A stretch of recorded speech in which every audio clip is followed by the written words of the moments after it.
Eric Nelson here from TRG Arts, Client Engagement Officer. Excited to talk with you all and roll up our sleeves and work a bit on how we get our most fragile patrons to come and come back. So thinking about lapsed folks, casual buyers, first timers, how do we get in the headspace to understand what their needs are and craft marketing messages that are from their perspective that really appeal? So that's the goal of our session today. And before we jump into things, just a couple of housekeeping pieces. As you've met Shannon already, she's going to be managing our Q&A and helping us through our conversation this afternoon. So if you have questions throughout the presentation, put them in Q&A. Shannon will make sure we're taking care of that. And then we're going to end with a workshop, sort of breakout rooms. We're going to get into smaller groups and work through an exercise we have, and know that we'll be coming back together and ask a couple of the groups to share. So we'll invite a few folks to join us here on the panel. So just know that we're going to ask that question. And if you want to participate, we'll ask you to put your hand up that way, and know that you can join either on video or not. We are happy either way. We just want to get the conversation going. And then one last housekeeping piece. This webinar is being recorded, so it will be shared back with you all, as will the slides that we're sharing today. So our expectation is to have those in your inboxes via email early next week. So those will be coming soon on the heels of this webinar. And to get us started, Shannon, if you don't mind, if you launching our poll back and see where we are results-wise. So, asking what you all were thinking about, which segment is most interest to you, lapsed folks, getting those people who used to come back. Wow, 50% of you are eager to understand that better. Then we have casual buyers at 23% and first timers. So important groups for us to be managing and thinking about the relationship and how we get these folks to not only come, but come back with regularity. So we're going to understand some of the data points around that today. And like I said, we have a workshop component for us to talk through to give you all a framework that you can take back home and work through. So with that in mind, I'm going to share my screen and jump on into things. So you see here, just to cue it up, we're going to use a tool called empathy mapping to give us a framework on how we can speak to, engage with these lapsed, casual, and first timers to get more regularity happening, as we all want our bounce backs to happen. So with that in mind, I'm going to start with this. Some of you may have seen this before, but that couch is becoming more and more important for arts organizations to understand. Not just because we should all be watching Friends whenever we have the opportunity to, this is their couch here, but because of this stat. You may have seen this, it caught a lot of folks' attention in the arts sector when it came out a few months ago. But this was shared by Colleen Dillenschneider, who has this great website and blog called Know Your Own Bone that looks at lots of different data points in our sector. And a couple things going on here. She was looking at how likely folks are to, on a weekend, make the choice of going out and having an experience at a performing arts organization, or would they make the choice to stay home on the couch? Those two pieces of competition, running from 2011, tracking that all the way to 2021. And you see this orange line here is the US composite. So that is the sort of average US population and how likely they are or would be to select the couch versus going out. So you see in 2011, 37% of the population would do that, all the way up to 53% last year. This blue line, these are folks who have a high propensity for going to the arts. They like going with regularity, and they too have grown dramatically in making the choice of staying on the couch versus going out. So when we think about our competition and what we're fighting against, it's not just other art forms or other entertainment. We're fighting against this motivation to get folks off the couch. And when we pair it with this other data point, which is that it takes 21 days to create a habit, it also takes 21 days to break a habit. So pretty quickly. And when we think back to, how long we've been in the pandemic, it's been longer than 21 days. So folks have created lots of new habits, but have broken many of them, especially habits of attending. So trying to get some of those lapsed and casual buyers to come back, it's not just giving them enticing offers, but working with them to create that regularity about coming with frequency that they are not used to doing. So it's our job to help get them into that space where we're creating these habits with them again. So this empathy mapping that we're going to discuss is a framework to try to think about that.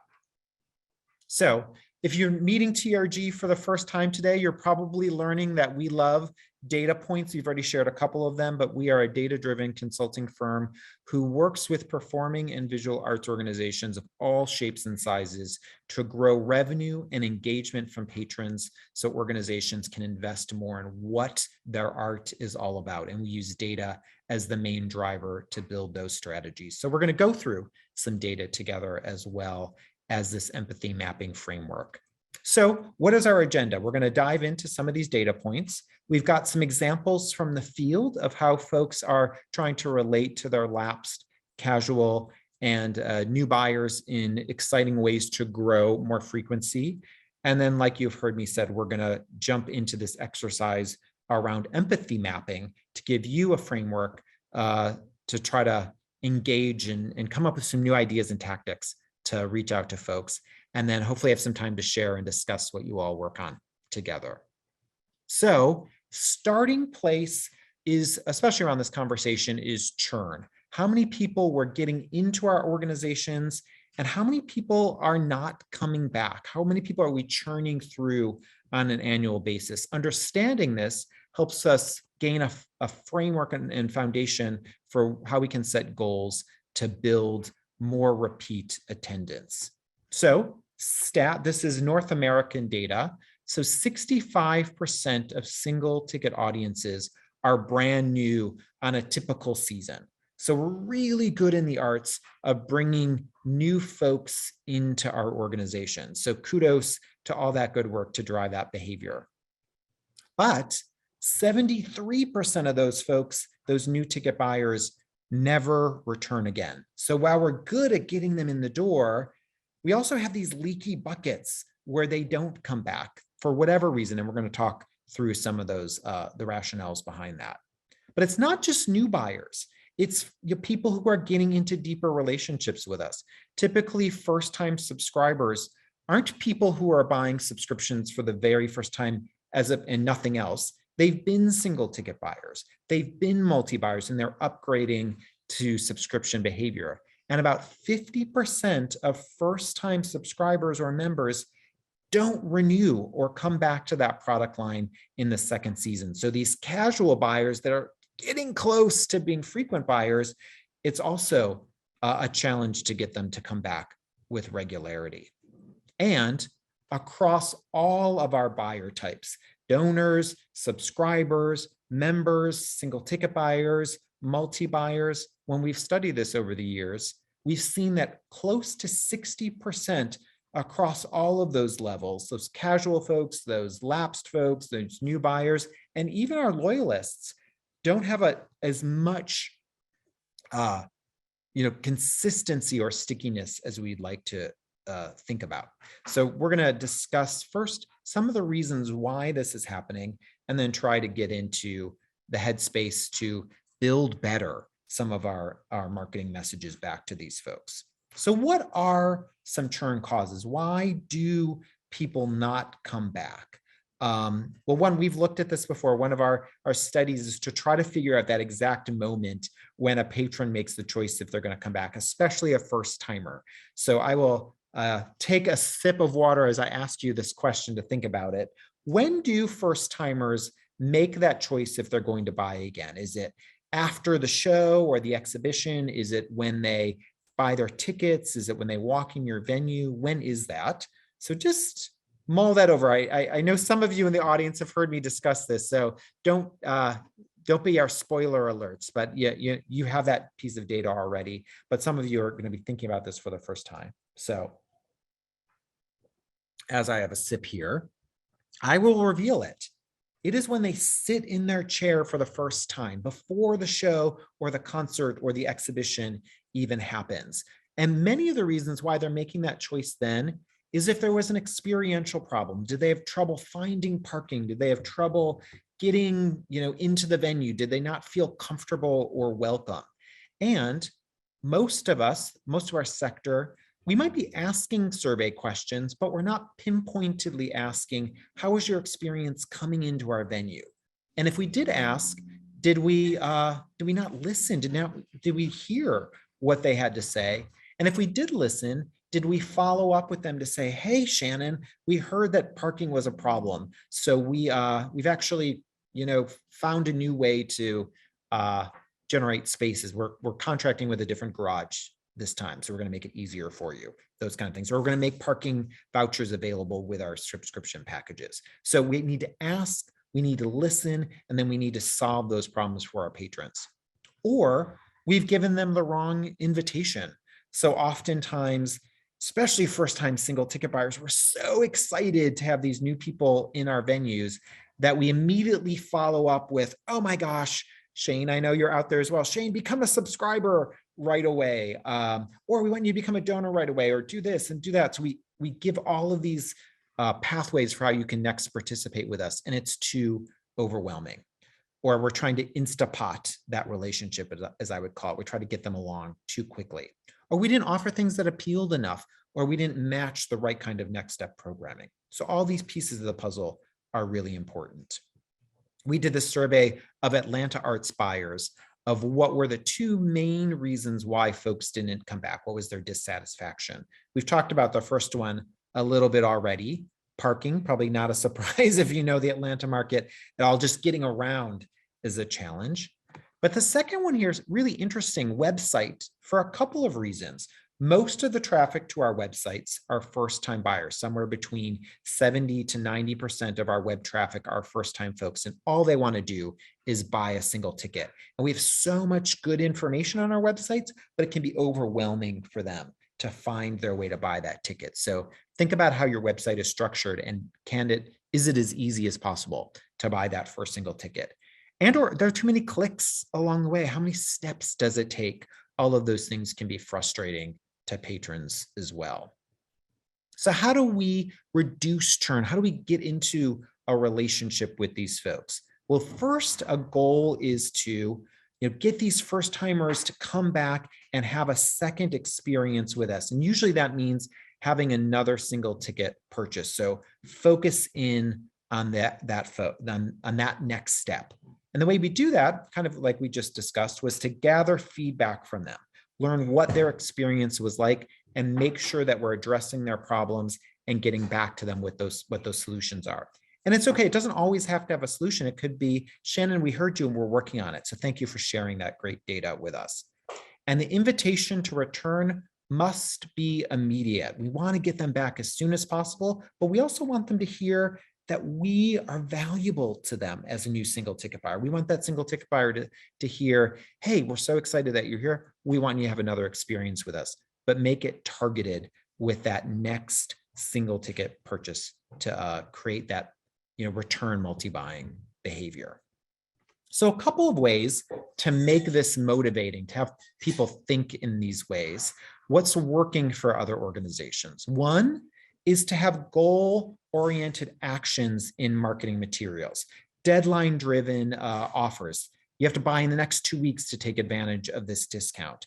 To make them responsive and empathetic. Hey, we heard you, and we're making changes, and we're developing this from your point of view. Implementation, getting as many offers out there as quickly as possible and with repetition to build a lot of that frequency so people feel that warmth of us wanting them to come back. And then, of course, using data to understand who came, how do we segment out all these different attendances, and seeing, oh, what price point did they buy? What would relate to that? What product line did they buy? How do we relate a next piece to them? So use data to understand it. And of course, responsive and empathetic yet again as we unfold all of these offers along the way.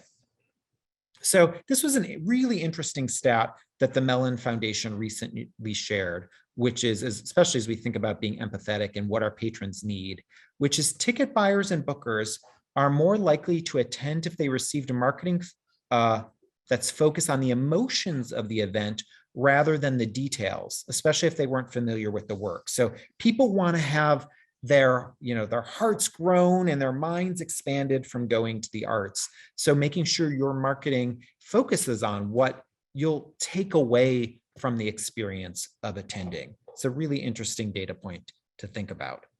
Also, as we get into this headspace, there's two pathways we can think about engaging patrons. One is being as empathetic as possible with them, and two, being as sympathetic as possible, understanding all those challenges along the way. And for today's conversation, we're going to focus in on empathy, creating experiences where we market back saying, hey, we understand your feelings, your point of view, and here's how you can relate into our marketing, as opposed to, hey, come and do this with us. Rather, we understand who you are. Let's do this together. So we're going to talk about some empathy mapping as we get into this next step.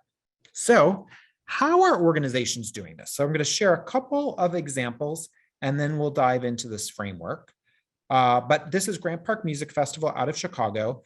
So this is some stats that wrapped up as they were ending their last season, 2021. But one thing they really wanted to dedicate themselves to as they went into the season was to reach out to diverse audiences in new ways. And they had some signs in their recent seasons leading up to that where there was good energy that they wanted to build on. One is that they noticed that folks were coming from the south and west sides of Chicago. These are areas that they typically haven't seen attendees come from. Many of them are bilingual areas and whatnot. And they said, hey, we're seeing some energy here. Let's lean into that. And first, let's do our radio spots, not just in English, but Spanish as well. We want to relate to these new patrons in interesting ways.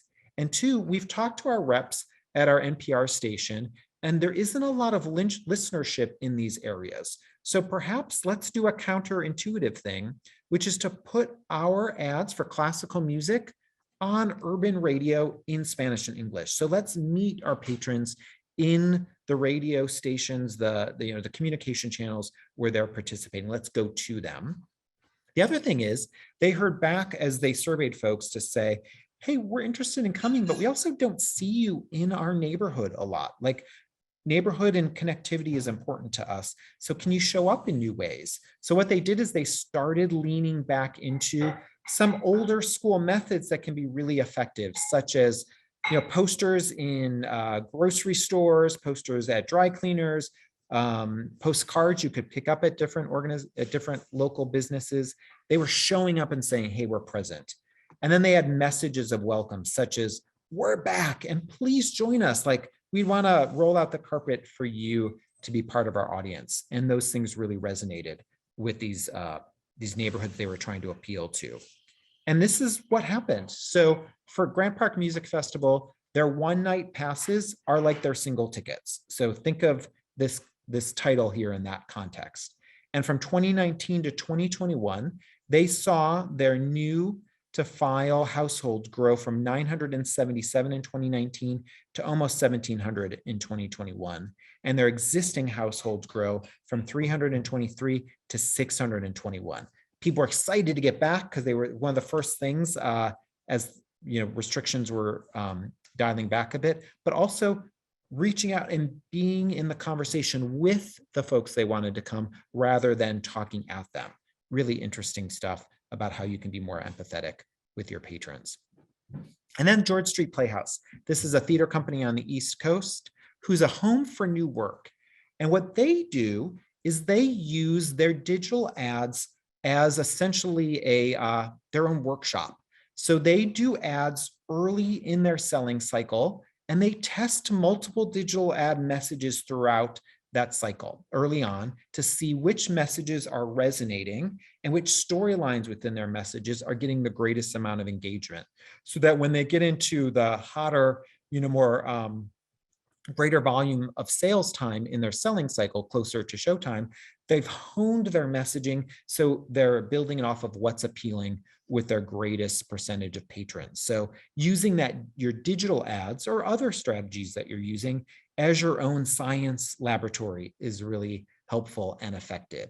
And they also use this approach, which I love, which is the movie trailer approach. So if we think back to that stat from the Wallace Foundation about people want to see, their hearts moved and their minds expanded, all of their ads have to convey the experience of attending.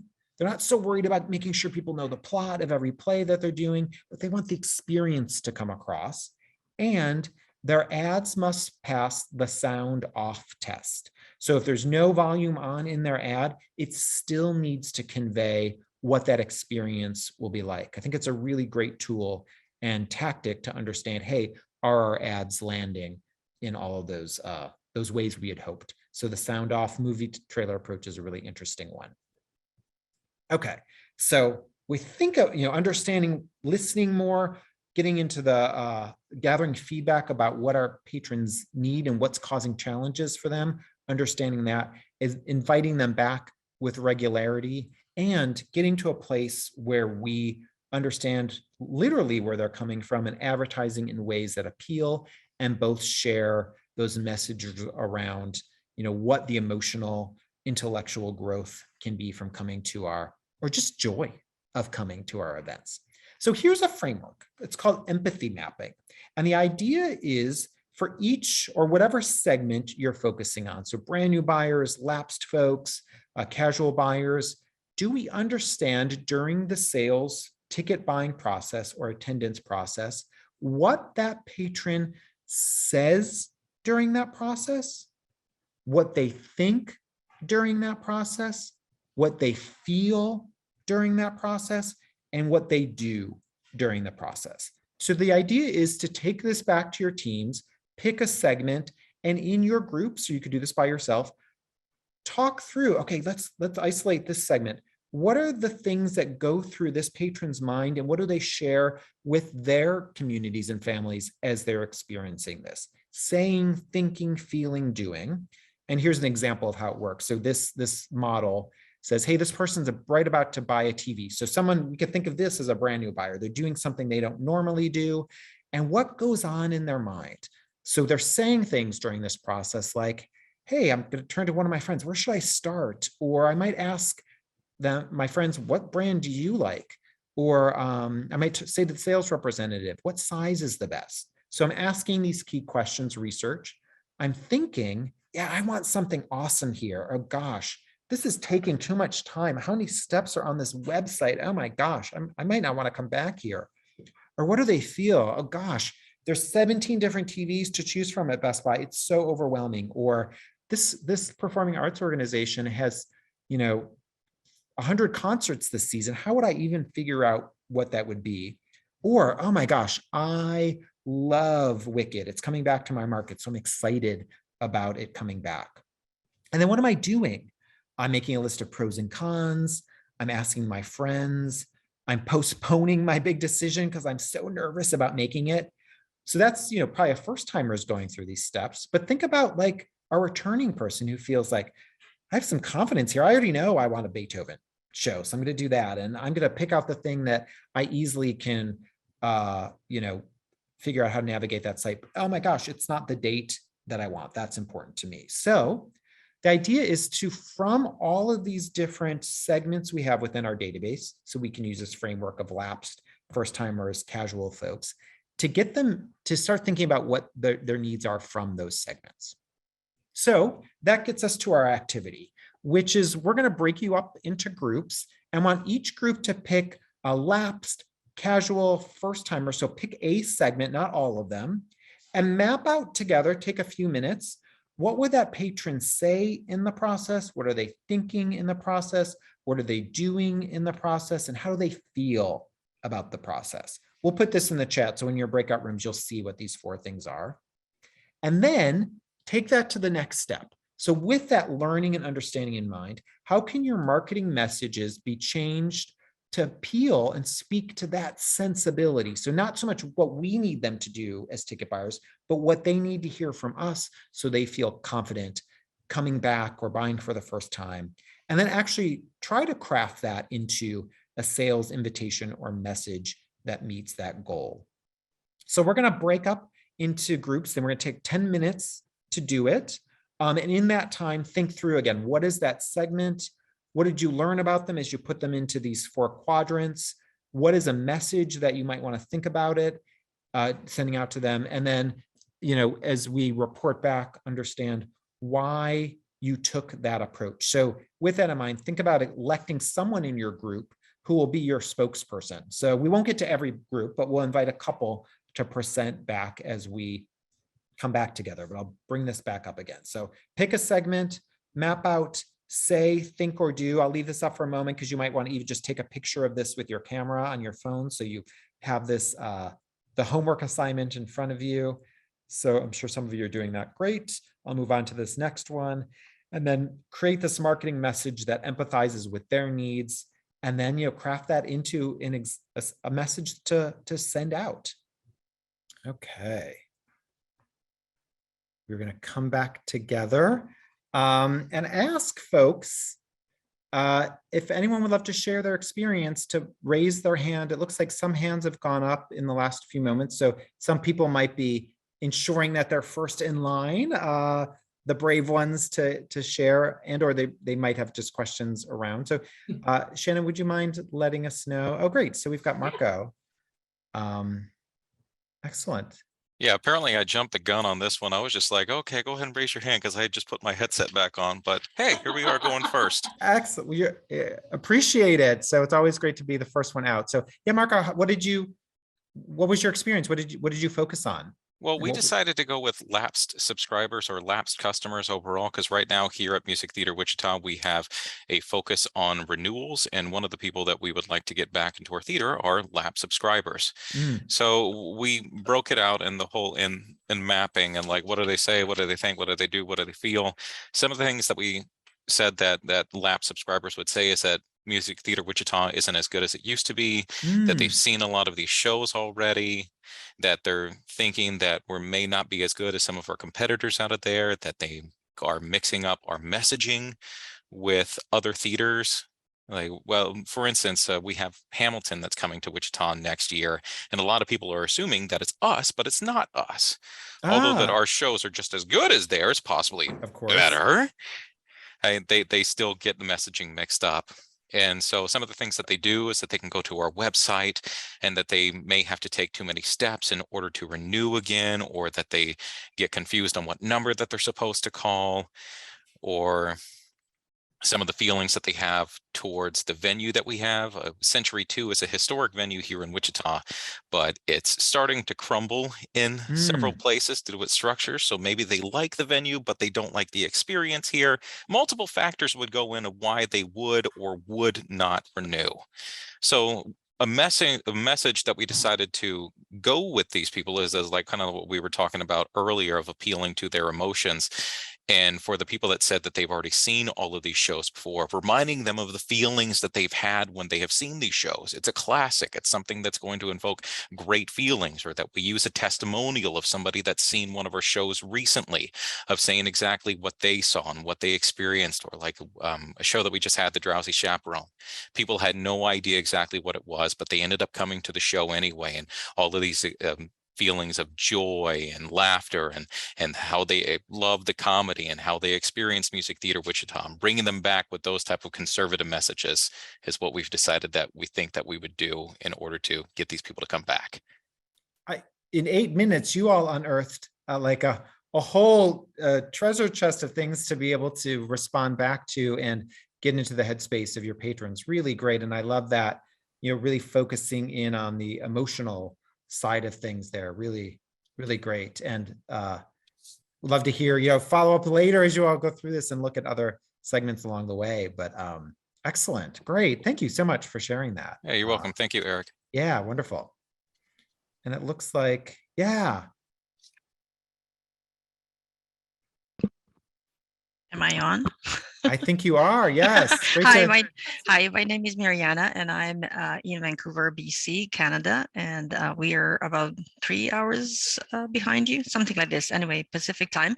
So we're a theater that is in existence for about 40 years, but in about last 4 years, just before the pandemic, we identify new audiences for us in order to be relevant. So just the audiences that we traditionally had were a little bit skewing on a female, a little bit older, white folks, and I'm sure you've heard this so many times. And then the environment in which we live and work is predominantly Asian, South Asian, and new immigrants. So in order to be relevant, we would like to serve them better.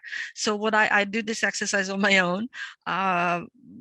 I was picking the first-time buyers because those are the audiences that we aspire to serve more. And I was kind of thinking what they would say.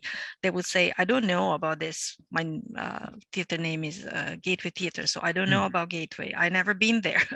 Do I know someone who can tell me about them and confirm the reputation? What do they think? Am I going to have fun? Will I have nice experience? Is it easy to get there? Will I get value for my money? Can I change my mind? Or can I return my ticket if I change my mind? What do? They would check their website. They would read possibly some other people's comments. They would check our presence on social media and then see, who we are. And hopefully they will feel intrigued, excited, and willing to take a risk. So I haven't got far in terms of creating the marketing message because but you've identified so many opportunities on where to hone that and think about that, Mariana. Really great. I cut you off though, but sorry about that. Yeah, that's okay. And I think that my colleague, my marketing manager, is also on this training as well. So I hope she and I can continue working once when we finish the webinar, because that's our biggest thing, exactly how to attract first-time buyers. Yeah. What's interesting, we're seeing it in the data over and over again. It's always been really helpful, but we're getting into an era where referrals are even more important than ever. So really that third-party endorsement, as you've described, like people want to hear from their friends and family. Do they know about this theater? Did they go? Who went? What was it like? So thinking and leaning into that referral and helping motivate your patrons to get the word out for these new buyers you're talking about to feel like they have someone they can turn to. And then I will end on this note because it's a really interesting thing we're starting to see. But we all are in the performing visual arts. We've got so much creativity that what you just described are a lot of the things that show up on our FAQ pages of our website. And we're starting to see some organizations like creating really active, creative FAQ pages that use videos and bring in artists. So rather than like a static, boring page to read through, how excellent if we actually performed our FAQs out and had people see them that way. Yes, and we also noticed that the language play huge significance here. In other words, yes, most of these people are fluent and they can read in English, but if you can translate this in either Mandarin or Cantonese, that takes a long way. And in terms of visual and images, if they can see themselves, indeed, that's also very important. Absolutely, such great ideas to inspire all of us. So thank you for sharing that. Well, along those lines, I'm going to pull this up really quickly. You'll get this as a follow-up, but we're happy to continue to collaborate with you further. We do free hours of consulting. Shannon and I do them. They're on our website. You can go and click on this. You go the part of our site that does that. We'll include that with the webinar follow-up pieces of information. But you could also go to our calendly.com pages. It's Eric Nelson for me, Shannon Robinson for Shannon, and we're happy to. No obligations required, but we can continue the conversation and puzzle through some ideas and thoughts with you and your teams. Happy to do that. We can go in all kinds of directions in those calls. So happy to be a partner. So thank you all so much for meeting with us today. I'm going to stop the share. And just those two inspiring paths forward that have just been described, really great stuff. So best of luck as we bounce back further, and really appreciate you joining with us today. So Shannon, I'll leave it with you if you have any last note to share back with us. No, yeah, thank you all so much. Thank you for bearing with us with our technical difficulties. I did see a few options or other suggestions in the chat. Michael Feldman, that's a great idea, and we would love to, follow up with you afterwards. We'd love to see how that's all going. So again, yes, please follow up with us. We want to hear from you for sure. So great. Indeed. Be well, and see you all at the, in audiences and on stages soon, and on gallery walls, all that good stuff. So thank you. Cheers, and have a wonderful rest of your day.